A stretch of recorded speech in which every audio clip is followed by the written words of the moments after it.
Welcome, Mr. Meisner.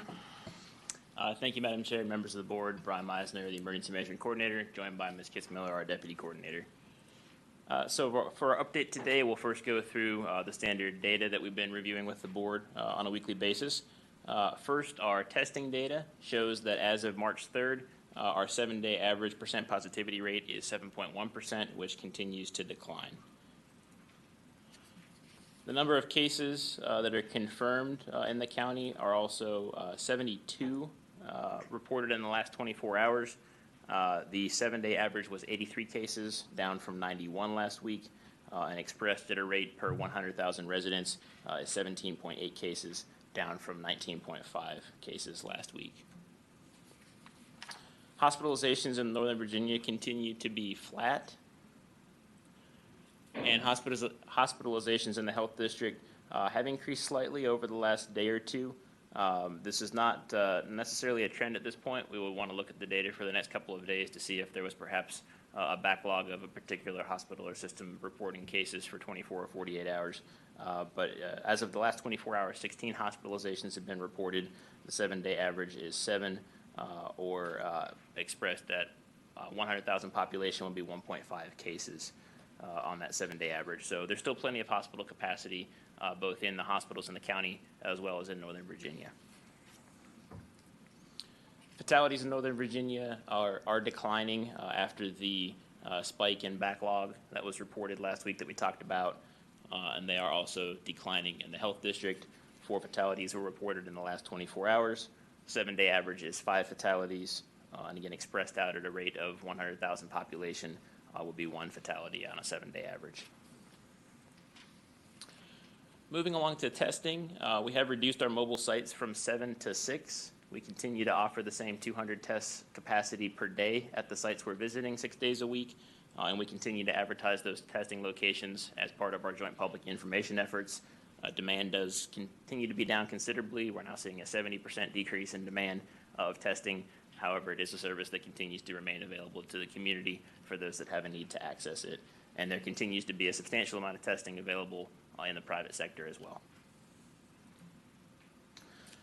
This week, the health district moved to serve groups 4, 5, and 6 of Phase 1B.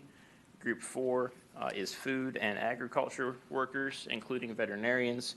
Group 5 are essential workers in the manufacturing sector, and Group 6 are grocery store workers.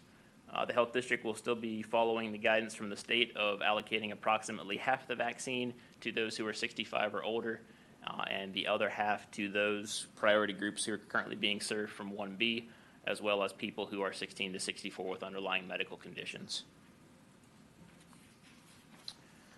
Now, in terms of the statewide vaccine dashboard, and I'll preface that this is based on the locality of residence.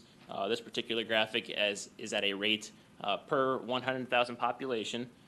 In the health district, at least 12,346 people at a rate per population of 100,000 have received their first dose, and 6,456 have been fully vaccinated, which means they've either received their first and only dose of Johnson & Johnson or have received both doses of Pfizer or Moderna. As we can see from the map, there are some areas of the state that are doing better at a rate per 100,000, and there are others that are not doing as good as the district, and we'll continue our efforts working with the health district to increase the rate of vaccinations in the district. In terms of the demographic breakdown, just the weekly update of the data continues to show that by age group, the vast majority of the vaccinations has occurred from 30 to 39 through 70 to 79. Expressed at a population of 100,000, we see that the vast majority was 70 through 79 and 80 plus, reflecting the focus on serving those priority groups. And then vaccination count by sex continues to show a higher number of females over males. This data is, for the most part, complete. Only 276 records are showing as not reported in this data. Demographics by race continue to show a larger number of white folks who have been vaccinated. However, we are starting to see some increases with some of our other race and ethnicity. There will be continued outreach efforts. There have been a variety of community conversations that the health district has had since the last week, and several more that are scheduled to occur this week and we are working in our unified coordination group structure with the community engagement contacts for the health district and for the jurisdictions to make sure that we're responding both to requests from the board as well as community members to ensure that there are adequate opportunities for our community partners to express their concerns, get more information, and so we can also share the most up-to-date information with them and their constituents about the process of signing up for and receiving vaccine. I want to take a couple of moments now and share with the board and the public the new COVID-19 vaccine dashboard for the Prince William Health District. This is a tool that was developed with our GIS team and the health district based on publicly accessible data from the VDH site. The actual graphical interface of the VDH site unfortunately does not provide this much detail, but if you click the right plus signs to expand out fields, you can find some data sets. So this is us displaying two particular public data sets in a more user-friendly method for our community. So we'll pull the dashboard up live. The two specific data sets are doses received based on provider type and health district, and then doses administered based on provider type. Unfortunately, only one of the two data sets has locality information, so it is difficult to show relationships between doses administered and the race and ethnicity information at the locality level. However, we have made that request to try to get more clarity on if those data sets will begin to have that relationship. But it does give us a pretty authoritative look at the number of vaccines that have been received in the health district versus the number administered. It then lets us drill down based on the provider types for vaccines received versus administered. And you can click through the various fields to review the different provider types. We do still see that, for example, medical practices have administered more than they've received because hospitals and the health district have in some cases reallocated their supply to those provider types who have in turn administered them. And then we also have graphs that show the doses allocated versus received, received versus administered by manufacturer type, and then by provider type for administered versus received. And then I do want to note that the data for Prince William County, Manassas, or Manassas Park residents vaccinated is again based on the locality of the person's residence, not necessarily reflective of where they received their vaccine, but where their address is in their record in the Virginia Immunization Information System. And then finally, we do have the data at the district level, and this final panel on the right matches a couple slides ago where we had the graphs from the state website, and it is the same data feed in here. So this is publicly available. It did go out through a release from our joint information process today, and we'll ensure that it is updated on the county's coronavirus website for the public to access and interact with. If you happen to be viewing it on a device or a smartphone that is a little more difficult to read, each of the individual cells, if you place your cursor in the top right, you'll see a little expansion button, and that will let you expand that box out to fill your screen so that you can have an easier time reading and interacting with the data.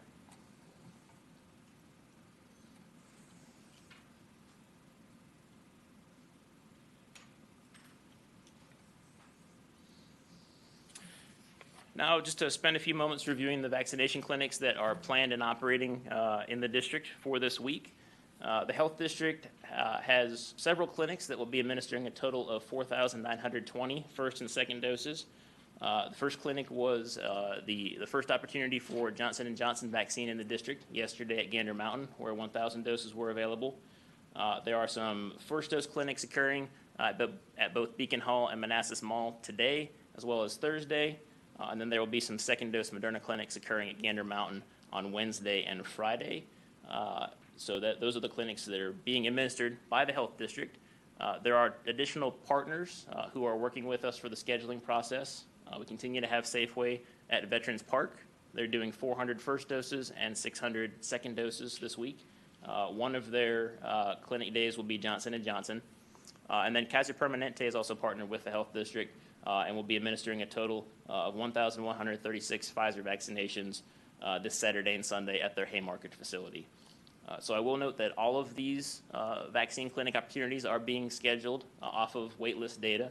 And as of this week, that is off of the statewide pre-registration system data that the health district has access to and that they've provided to us as we've worked through the scheduling efforts with the call center. All of these are by appointment only. No walk-ins are able to be accommodated.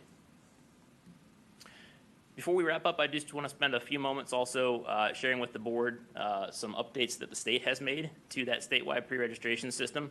I know it has been a source of frustration with the transition of data from our local effort, handing it off to the state and then waiting for updates. So there is some good news to share.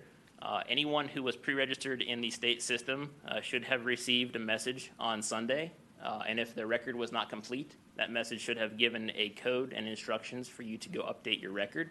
So this is an example of a message I got from one of the test records in our data that found its way up to the state system. And I will note that the state has said that this will be a weekly update reminder email from this point forward.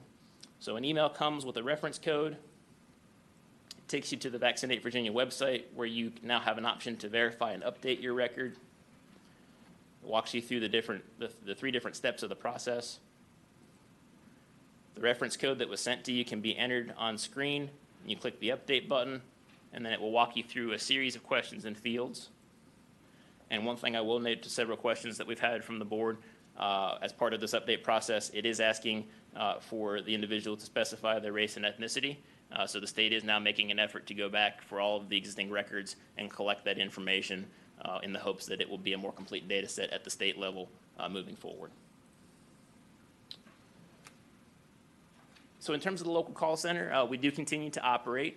The primary focus at this point in time is manually scheduling those who are due for a second dose, who are in the system transition between the previous use of VAMs with the health district now transitioning to PrEP mod.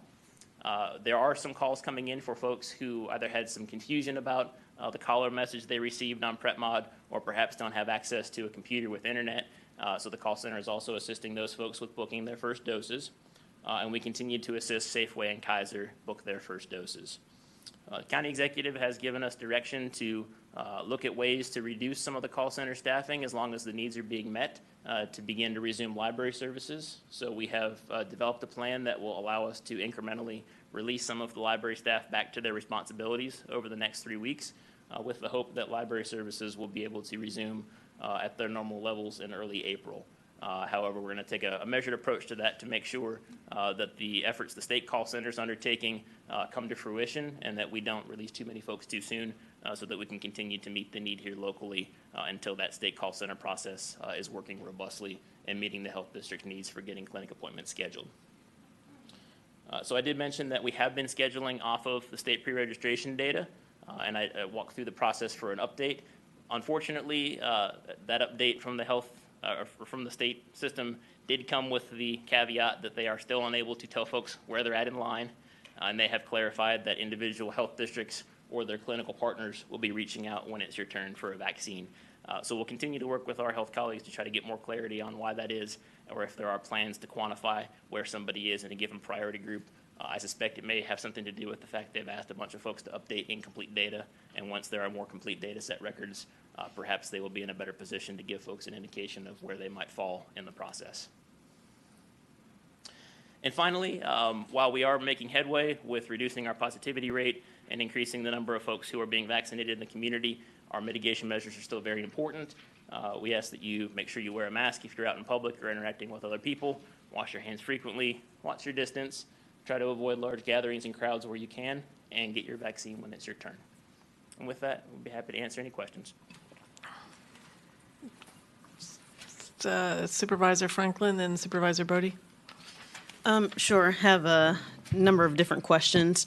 I'm still getting calls from constituents who are receiving calls to schedule an appointment, but they're still having to go to the western part of the county simply because that's the next available appointment for those individuals. Is there any way to be able to have a system where they can be able to still schedule the next available appointment on the eastern end if they live here, and I guess vice versa? So we are working with the health district to try to finalize a repeating schedule that's a little bit more stable moving forward in terms of which clinic sites operate which day. And our hope is that as we work with them on that process, we'll be able to have a number of clinic opportunities open whenever someone is contacted to schedule their appointment. But you are correct that for the last week or two, just based on the nature of allocations and the nature of how the clinic operations have scaled up, people generally have been contacted for a specific site and asked if they can be at that site on that day. Sure, and I would note that I did stop by the Gander site and got a tour of it, and it seemed that everything was running smoothly. So we just want to make sure that, was put up for the purpose of mass vaccinations, particularly on this end of the county. So we want to make sure that we're able to schedule our residents who live over here to be able to actually get an appointment there. And actually, I just also want to point out Sean Johnson, who was running that site, at least when I stopped by, did a fantastic job and kind of introduced me to a number of people and explained step by step kind of how the process was going. So I do appreciate the efforts there. And can you explain the pre-mod system? Got a number of calls about that when that came up and running. Can you just explain to the public what that is, what the change was, just so that there's clarity? Certainly. So PrepMod is a scheduling and registration system. Previously, the health district, along with the majority of their colleagues throughout the state, have been using the VAM system, which was provided by the CDC and the federal government. So PrepMod is a different scheduling system that the Commonwealth purchased for the health districts to use. It is the electronic medical record of the vaccination encounter at a clinic site, as well as the scheduling tool. So its main goal is to let someone in the door, give them a list of appointment options to book from, collect their information ahead of time to save time at the clinic, confirm them for an appointment, and then whenever the person arrives at the clinic, they're checked in, and then a clinician will actually document the administration of vaccine in that system. That system automatically then sends the record to the Virginia Immunization Information System, which is that final permanent system of record that VDH requires all vaccine encounters to be documented in. So you don't need to go back on the wait list or the pre-registration system if you're already in that system.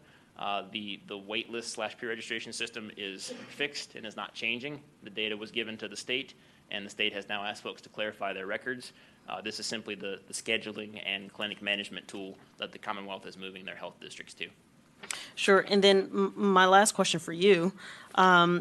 We've been talking about how to do outreach to communities of color with regards to the vaccination process and getting vaccines.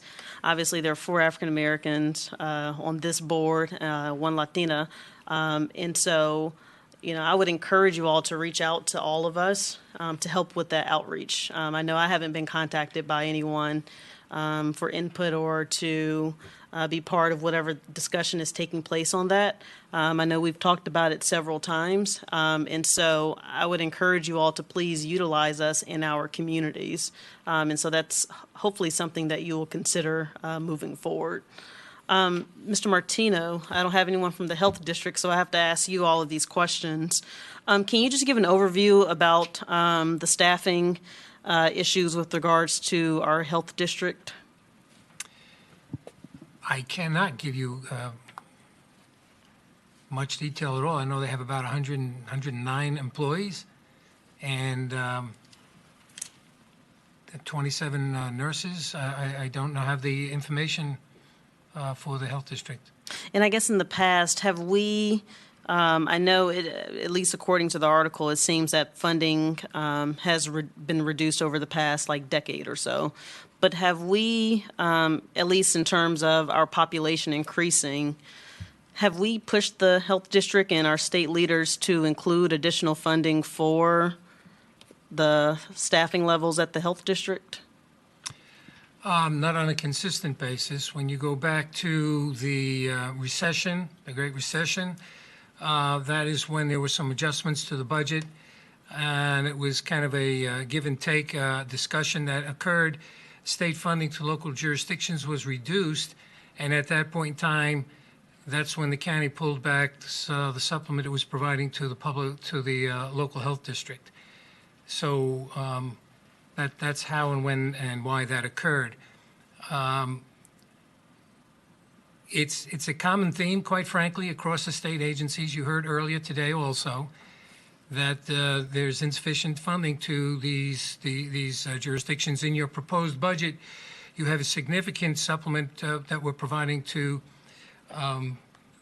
the Juvenile Court Services Unit for that very reason. Excuse me, the Juvenile Court Services Unit.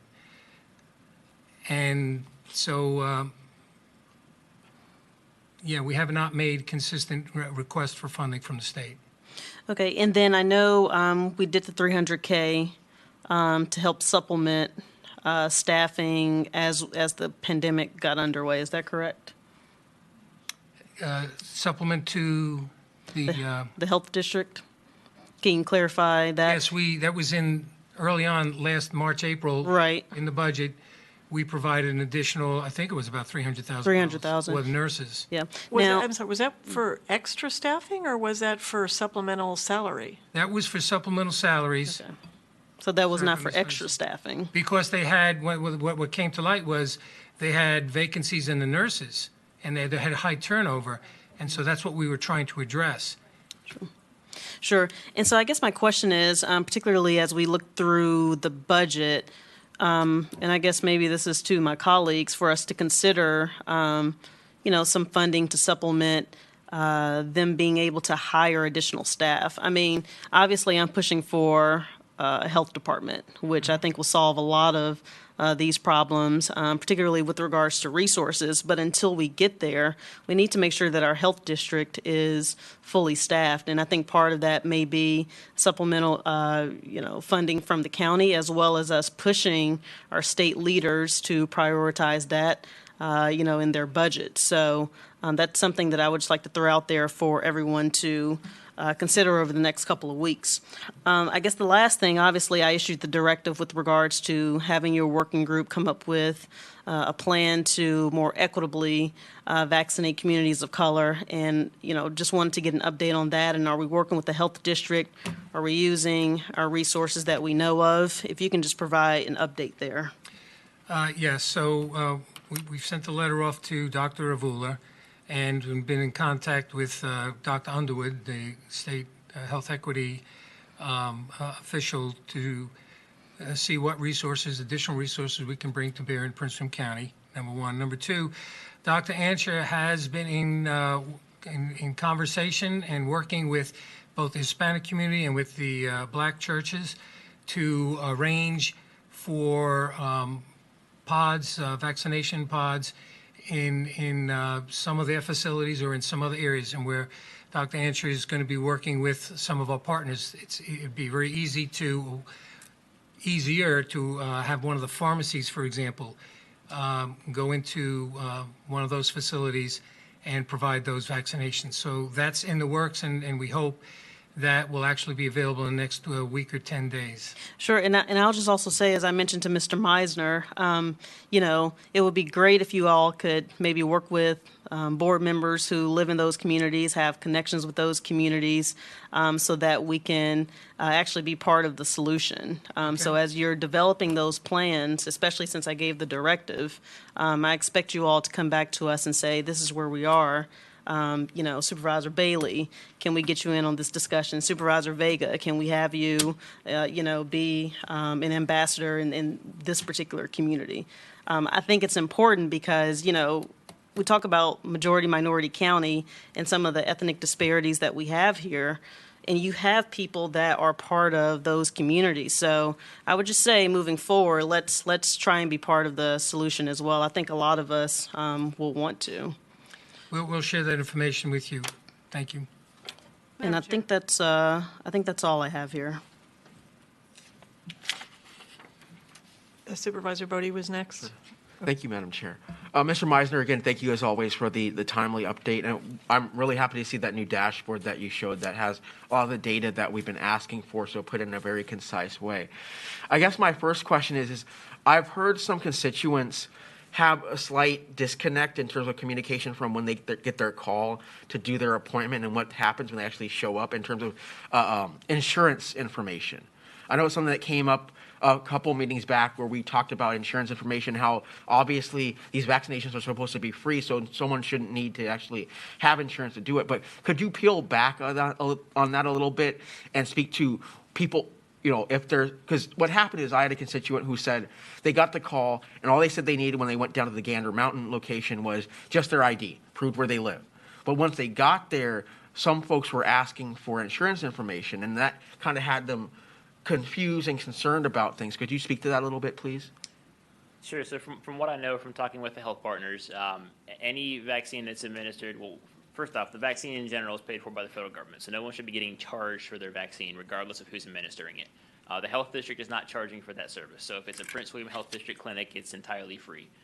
For some of the commercial pharmacy partners, which includes those who are participating through the federal pharmacy program, those partners are permitted to seek reimbursement from insurance for the standard administration fee. My understanding is most, if not all of them, were waiving that for someone who was uninsured. But if somebody does have that experience at a clinic where they don't have insurance and for whatever reason the clinic won't serve them, definitely go ahead and give the call center, the local call center, a call so that we can mark their record and make sure that they're accommodated at a health district clinic. And if you're hearing of specific occurrences of that more frequently than others from certain sites, we definitely would want to pass that on to the health partner so we can look into it further. Appreciate that. And I guess that goes back to another question I was going to ask, because it was, again, at the Gander Mountain location. It was on the Wednesday that they opened last week. So is there sort of uniform training for all the folks, whether they're a health district or our partners? Because obviously I believe the Gander Mountain one is operated by Walmart. So Wednesday through Saturday, Walmart was offering first doses of Pfizer vaccine, and then on Saturday, the health district was also concurrently offering second doses of Moderna vaccine. So it does sound like this were folks who were scheduled by the state call center under the federal allocation at the Gander Mountain facility, and I believe they were requesting insurance information for the standard administration fee for those who had it. Gotcha. And then to get back to my pointed question there, is when the call center reaches out to these folks, are they talking about that at all? Because it seems like it wasn't mentioned in the call, but then when the person went down there, it was sort of asked about. We'll check and verify for you. I can tell you that particular scheduling was the state call center. They used that particular clinic event and several others throughout the state as a pilot of using the state call center operators to book off the state pre-registration data for Walmart. So that was state call center employees and not the local call center that we're helping support. Sure, thank you. And my sort of last point here is I know that a lot of folks my colleagues have sort of mentioned, working with Dr. Ansher more closely and folks reaching out to us as a resource. I think an email, I think it went out to the entire board about a month or so ago, and my staff responded on behalf of me to that email, and Dr. Ansher's staff set up a call with us, and it was a really great call. So I don't know if that email got lost in people's inboxes or what, so if folks could reach out back out to our staff so we can re-engage, I think that would be helpful, because I had a really great conversation, and some of my colleagues' points, it was really productive for both sides. Thank you. You done? Okay. Supervisor Lawson? Thanks. So a couple things. Supervisor Franklin, I understand the frustration, because we've emphasized over and over that we want to help connect the community with the folks that are distributing the vaccinations. What frustrates me, though, is that we can only do so much on the county side, emergency operations center, because Brian's job is to supplement Dr. Ansher's organization, and we can tell you do X, Y, and Z, but unless she embraces it, it's not going to happen, frankly, right? Yes, ma'am. So I guess what I'm thinking as we sit here is maybe we need to start lobbying the state delegation, because that's a state agency. Maybe the 8 of us need to just start being really noisy with, the folks that represent us down in Richmond, and get the attention of the health district through that means. Because I really do believe that Brian and Mr. Martino are doing all they can to help with this vaccine rollout, but they're limited in what they can do. So I guess that's my new approach. I'm going to go to those who represent us in Richmond. We have in the past lobbied for health district funding. As a matter of fact, I remember a few years ago we tried to get our own health district, and in all full disclosure, it was because of some issues we were having from a different component of the health district and had to do with wells and septics. And that bill died quickly, and I don't even remember the details of why. Do we know right now, what is the latest with the governor signing that bill that we jumped on with Loudon? Mr. Martino? Thank you, Madam Chair, members of the board. It's on his desk. It's in his office. Last word we got was from his chief of staff that they have it and they're reviewing it. Okay. So I guess for me, I just think that maybe we should come up with Plan B, because I can just tell that Brian's doing all he can. And I haven't talked to the members of the delegation about the vaccine rollout, but I don't know if any of you have, but I think that's going to be my new direction. What do you think? So I've spoken to them, and they actually come back at me and say, what do you, I think I could be wrong, but that you're overestimating their control over the state health department. Well, I think in all fairness, they have access to the governor's administration, unlike, well, I say unlike us. I think they have more access, faster access. So, I think it's time that they step up and try and help with this, because we're getting frustrated and spinning our wheels.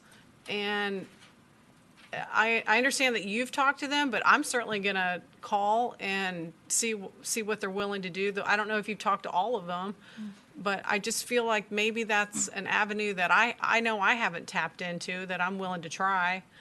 But I guarantee you, Delegate Rome and Senator Bell and Senator Stewart are going to have quicker access to the health department, to the governor's office, more so than me.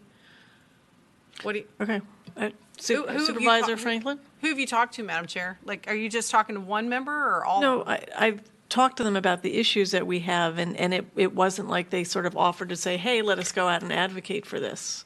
Well, I think And we need so- to, I think we need to tell them the frustrations that we're having, the Yes. press that is being reported. It does not bode well.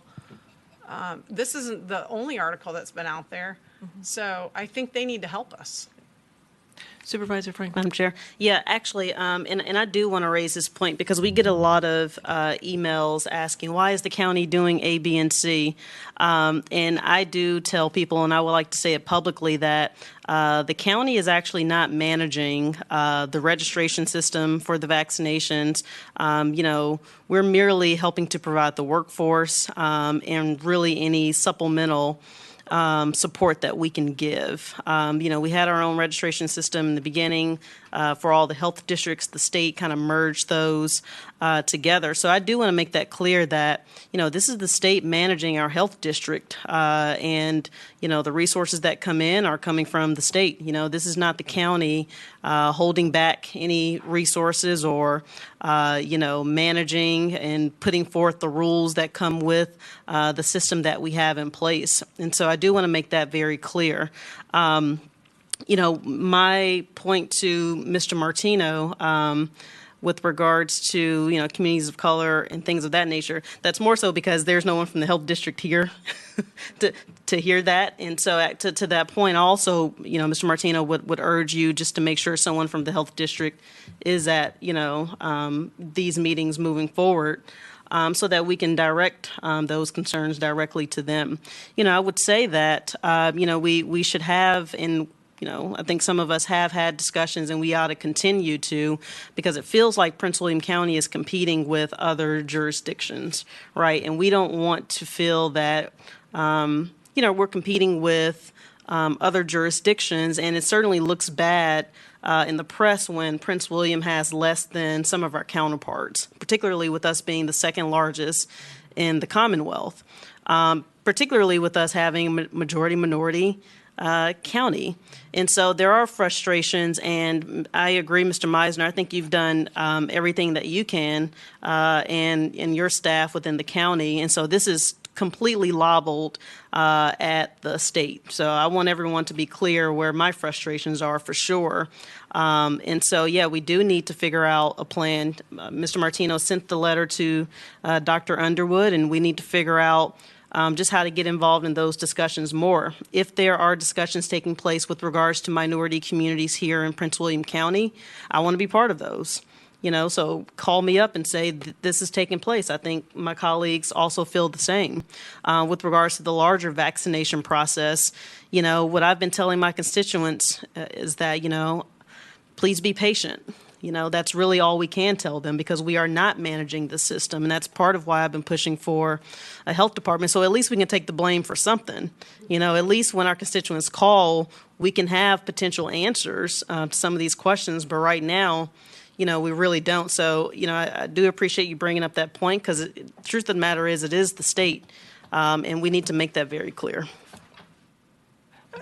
Supervisor Bodie, and then Supervisor Angry. Before I wrap it up, I didn't know if you're in the background there, if you had a question, but I'll go to Supervisor Bodie. Yeah, thank you, Madam Chair. And I appreciate the discussion that we're having about this because to me, there's not just one silver bullet to sort of addressing a lot of these issues. I know my colleague Supervisor Franklin brought it up earlier, the Prince William Times article that came out, that, we have vacancies in the health district. And we've had some different levels of funding over the years in terms of that. And I think that we as a board, to Supervisor Franklin's point, have to talk about that, especially since we are in budget season. So the history of that and get a better understanding of the lay of the land in terms of that. So I think that's one component. I think that I agree also that we should be looking at the state level.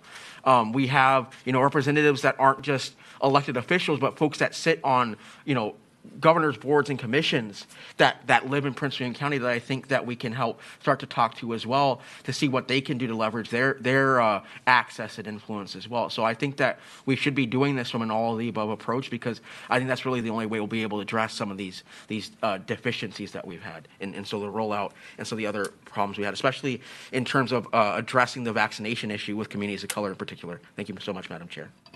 Supervisor Angry, do you have any questions or comments? Madam Chair, just to Please. Mr. Miser, just one. You said the Mr. Miser, I called you Mr. Miser. So you said you're moving on now to 1B 6 through 9 or something like that. Just a curious question, and I'm going to be very specific. I have a over 65-year-old young lady who still hasn't received a call, and so one of the things is I don't want this train to get too far down the road, and there's a group of people, because I know it's more than just her, that are really still out here trying to figure out how this thing works. So I'm very curious about an alternate system, a phone number or something, or I'll get on a three-way if I have to link her up to whoever can get her in the right hands to get her first shot and second shot, or even a Johnson & Johnson one shot. But I think there's a specific group now, because we're so far down the road and we're starting to move down this list, that there are folks out here who are calling very specifically to say they haven't received the call. My neighbor across the street doesn't even know how to get in the system. And so what can we do with this group, this older group, this elderly group of young people that still aren't vaccinated but want to be? Sure. Thanks for the question, Supervisor Angry. So the district did move to 1B groups 4 through 6. So we're only serving up through group 6. So groups 7 through 11 still are not eligible to receive vaccine or are not actively being contacted to receive vaccine. We are still working off of data for those who are 65 and older. And so the guidance from VDH that the health district is following is about half of the allocation should go towards those who are 65 and older, and the other half should go towards those who are eligible in 1B, plus who are 16 to 64 with medical conditions. So for the assistance we've offered the health district over the last 96 hours or so in doing some of the scheduling and booking, that has been at least 50%, if not more, has been data of folks who are 65 and older coming from the state pre-registration system.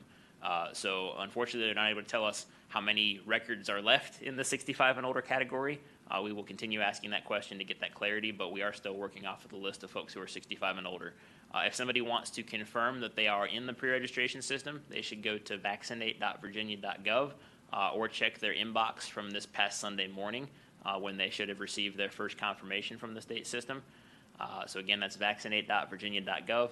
And if somebody does not have access to the internet or isn't as comfortable with technology, they can call 877-VAX, V-A-X, in VA from 8 a.m. to 8 p.m. 7 days a week, and the state call center will assist them with either verifying their presence on the list or adding them to it. All right, hey, thank you for that. And I want to leave you with this one, then I'm gonna switch over to Mr. Martino. But are we having a discussion, or we should be having a discussion, I'll say, about mobile vaccinations? And I think there's an opportunity here for our Commission on Aging to be involved with those communities where we know these folks can't get out their homes, and try to put together some plan of how are we getting to these homes to go in and actually give them the shot and move on down the line. I just leave you with that. So not a response for you, Brian. Just want to leave you with that. Mr. Martino, just a quick question. And I heard that we're talking about possibly downsizing the EOC at some point, moving people back. And then I heard Michelle Latree talk about some extra money left in CARES. And I want to speak specifically to CARES funding and opportunities. First question is, because the rules change so much on this, have we used any of that CARES funding to pay salaries of folks doing this work? We have, yes, we have certain individuals. So we could, when the due date was December 31st, we have other costs that would qualify for reimbursement by the CARES Act that we could charge against the CARES Act. We have chosen not to because we're focusing all of that as much as we can on the community, on our many task forces. But we have covered some of our costs, salary costs, with the CARES Act money. Okay, and the reason I ask that is because we've heard from the last couple of board meetings, citizens come in and say, tell us how we can help. We're nurses, we're in this medical field. They want to do this for free. So the very same money I was talking about, some of that CARES that could have been used to do this homeless facility, we've been holding on to, but you've got free labor. And I say this because we're hearing from the citizens, even in this tax season where we're in now, about don't raise my taxes. And the reality is most of these folks want to do work for free that will help even offset some of their own taxes. And I know this is CARES funding we're talking about, but really, someone need to put together a site or a list or something and have those folks come in, sign up. You can vet them. I'm pretty sure we have a staff that can vet them for their certifications, qualifications, and then put them to work and save this money and move it into other places, to even the point of Supervisor Franklin and this nursing staff that needed this 3% or hire more people. If we could have used it for salary, we probably could have invested somewhere in that arena too, because that's a group that really does work for the state, doing a lot of extra work. But I think I'll just leave it at that we really should look into investing in our community and our citizens who want to be a part of this solution and help us with this dollar. They want to do this work for free, and we should allow them. Thank you, Supervisor Angry. Yeah, we do have quite a few volunteers in, for example, right now in the vaccination pods. And we have, can you share the information about how folks can volunteer again, Brian? Yes, Mr. Martino. So anyone that's interested in serving either in a clinical or an administrative support role at the vaccine pods should register through the Medical Reserve Corps. That is vdh.virginia.gov/Prince William MRC. And that is the reserve arm of the health district here in the Commonwealth and across the country. And we're extremely grateful for our MRC volunteers. They are a large chunk of folks who are currently helping at the vaccine clinics, primarily on the weekends because a lot of folks still work full time, but they are a very good resource in addition to the contract nurses that the county has funded with CARES Act funds to ensure adequate staffing at these clinics. Hey, I'm sorry, Madam Chair. Hey, Brian, is that spelled out Prince William MRC or just PW MRC? I believe it is Prince William MRC. We'll confirm and send it to the board after the meeting. Okay, thanks. Yes, sir. Supervisor Bailey. Thank you, Madam Chair. I just had three things, actually. One was, I want to go back to something that Supervisor Angry just said about the mobile unit, and that was something that I asked about last week, and I expected a report out on it today and did not get that today. So and the term that I used was, I demand to have a respect. So I really would like to know, because I'm not happy that I don't have any vaccination locations in my district. I'm not very happy about that at all. And it speaks to the fact that I have, all of us have older people in our districts, but I've got two communities that I specifically said last week that I would like to have some assistance with that, and I got no report back today. So that's very important to me, particularly with the mobile unit. The Gander Mountain location is a wonderful location, centralized and all that. But if I have people that cannot physically drive, and I said this last week, to that location, we need to look at a mobile unit or something to get them there. Or someone that's disabled. I specifically said that last week. And so at this point, we're being ignored. And I don't think that's a good thing. And I know that you guys are limited to how you can address our needs. But we can't address our community's needs if we're being ignored. And so I think that's unacceptable. Just to be quite honest, that's unacceptable. So that's the first thing. Hold on, please, County Exec. Second thing is, in terms of the volunteers that want to come forward and give their services. We have retired nurses and doctors.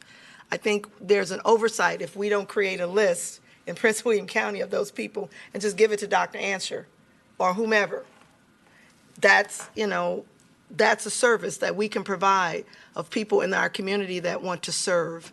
So I'm just bringing that out as well. And so the other thing is, I know I'm sitting on regional calls with NVRC, with COG, that they're getting Dr. Avola, they're getting the local health district guru in Loudoun to come in and tell us specifically what's going on. And so being the second largest community in the state, I'm sure we can do the same and partner with Dr. Ansher and give us some specific answers. And then the third thing is, if we're offering as supervisors to give you the answer to the question as to where we need to be served, I'm not appreciative of the fact that we're being ignored in that.